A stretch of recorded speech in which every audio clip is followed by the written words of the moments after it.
Hey everybody, Andy here, helping you build a career you love. Today we're going to talk about where do you see yourself in 5 years. So if you're here with me live, get in the chat, say hi. If you're watching this on the recording, welcome to you. Say hi to me in the comments. I'm diving right in. Where do you see yourself in 5 years?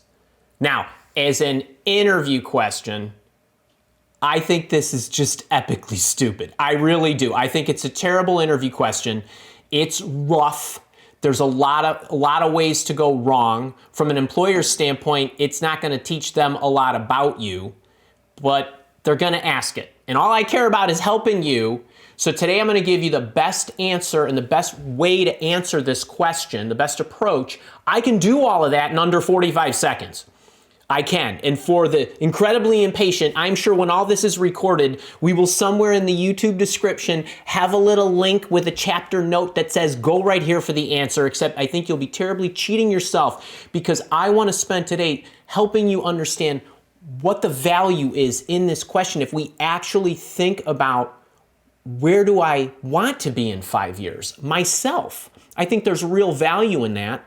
And then I'll take it one step further and I will also help you figure out the additional applicabilities of how you want to respond to this question and other uses for that answer, and things like when you're networking for your job, or when you're introducing yourself, or in informational interviews, a lot of you like to call them. So let's do all three of those today.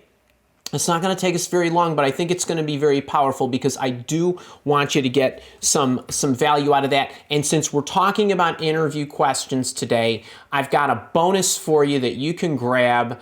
The team can throw it in the chat right now, or we'll dump it in one of the cards called Ace Your Job Interview. It is a major booklet that I've put together with 14 of the best job interview questions I think an employer can ask you, and I want to help you master the responses. So it's all in the booklet. Grab that. That's completely free.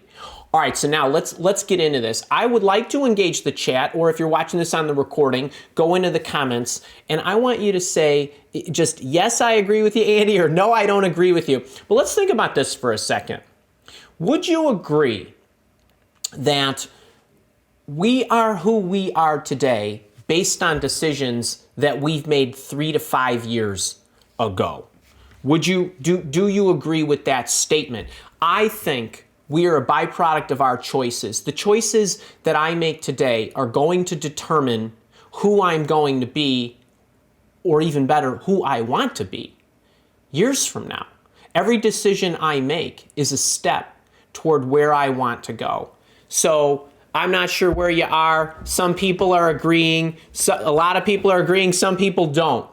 But I would tell you that every decision, it's my belief that every decision that you make today puts you on a path to where you want to go. And I will also say that we are in a constant state of motion. We are never set at one point, right?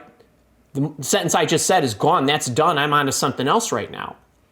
But what is constant? What can be constant? If you think about it, the trajectory we put ourselves on based on the decisions we make, if those decisions are based on the right things, the trajectory that you put yourself on can become constant. And I think that when you think about this, if you are considering yourself in a constant state of motion, that's the trap in the question. That's the trap in your life, the where part of the question. Where do you see yourself in 5 years? And if you think where I want to be, think about that. If you think where I want to be, you will always be stuck with where you are. Or more likely, you will be stuck with where you are not. But if instead we take the word where out of there and we think about it in terms of who we want to be, I think now you will always be able to make decisions that are congruent with who you want to be or who you want to become. And that to me is something that in our lives, and I mean this in a good way, can become more constant if we put ourselves on the right trajectory, because if we are always thinking about who we want to be, then We're going to make decisions about, is this in alignment? Is this congruent with who I want to be? Is this decision moving me toward who I want to be? And what do I always say? The joy is in the doing. The joy is in the doing, or as the pun goes, maybe in the being. But think about that for a second, because that is a big, big deal. This is how I want you to think about this question. So when you are given this question, what is that? What is that all about? Instead of where I want to be, who I want to be. I don't know if you caught a video I put out not so long ago about how to start your job search in the right place. And I go into detail about thinking through this. It's something that I would highly recommend that you check out as part of this. But let's get into the answer here for a second, because I know you guys are probably, wanting to talk about the details. But let's talk about what this question often leads most people to do. That's the big mistake. The big mistake in the question has more to do with the where part. So if you don't think where for a second, but think who I want to be. But when you get the question, where do you see yourself in 5 years? What most people do is they focus on the where. What does the where make us do? It makes us go to a particular point in time, and that's where the trap is in the question, and that's what I want you to avoid, because the where part does a couple things that does not do you well in the interview. The where puts you in a specific spot, or more likely what 80% of people are inclined to do when answering this question is to give not only a particular spot, but a particular title. I see myself as the CIO. I see myself as the chief marketing officer. I see myself as the controller, the head account, whatever. And what that does is human nature, the receipt of that response, the interviewer thinks one of two things, and likely not in your favor. It's either unattainable or unavailable. This happens a lot. And I'll tell you why. You gave them a particular point in time that says, I feel like it's here today, I can be there in 5 years. Now, it's not arguable. No one's to say, right? But what interviewers do is they think, that person's crazy. There's no way they're going to go from system engineer to CIO in 5 years. So you're nuts and you're out. No job offer. Or, what happens a lot for you overly ambitious types is it actually is attainable, but it's unavailable. Well, we only have one CIO. He's not going anywhere. That chief marketing officer, she's not going anywhere. How are they going to get there that fast? That's a one-of-a-kind position in our company. If I had a nickel for every one of MileWalk, my executive search firm's clients who interviewed a candidate, and CEOs come back to me and say, well, Andy, there's no way I can hire her. She said she wants to be a this in 5 years. There's no way I have a career path that's going to help her do that. She's going to be unhappy. I'd say, stop asking those stupid questions. You're going to penalize this person for being ambitious? Right. So I want you to think about this. You guys, you might be snickering, but I'm telling you, you are inclined to do this with this question. Unattainable or unavailable, and either way, you're hosed. And the more ambitious you are, the more hosed you are. Okay, so that's the mistake alert. So now if you think about how you can answer this, so you talk about who you want to be, as well as conveying something that gives them a good idea of the trajectory you want to be on.